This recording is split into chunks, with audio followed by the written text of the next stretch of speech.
حضرت جب آپ صلی اللہ علیہ وسلم کے اخلاق بیان کیے جاتے ہیں تو اس میں ایک قصہ نقل کیا جاتا ہے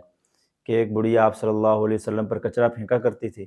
تو ایک مرتبہ آپ صلی اللہ علیہ وسلم کا وہاں سے گزر ہوا تو کچرا نہیں پھینکا گیا، تو معلوم ہوا کہ وہ بڑھیا بیمار ہے، تو آپ صلی اللہ علیہ وسلم اس کی عیادت کے لیے گئے، تو آپ صلی اللہ علیہ وسلم کے اخلاق سے متاثر ہو کر بڑھیا نے اسلام قبول کر لیے۔ تو کیا اس قصے کی کوئی اصل ہے؟ دیکھیں اس طرح کے دو قصے ہیں، ایک تو یہ قصہ جو آپ نے بیان کر دیا، اور اس سے ملتا جلتا ایک اور قصہ ہے کہ آپ صلی اللہ علیہ وسلم ایک بڑھیا کا سامان اٹھا کر لے کر جا رہے تھے، اور وہ بڑھیا آپ صلی اللہ علیہ وسلم کو ترغیب دے رہی تھی کہ ایک شخص ہے جس کا نام محمد ہے، اس سے بچ کے رہنا۔ تو آپ صلی اللہ علیہ وسلم نے جب بتایا کہ میں ہی محمد ہوں، تو اس بڑھیا نے بھی آپ صلی اللہ علیہ وسلم کے اخلاق کو دیکھ کر اسلام قبول کر لیا۔ تو یہ دونوں واقعے احادیث کی کتابوں کے اندر نہیں ملتے، صحیح احادیث تو بڑی دور کی بات ہے، کسی ضعیف روایت کے اندر بھی یہ دونوں واقعے نہیں ملتے،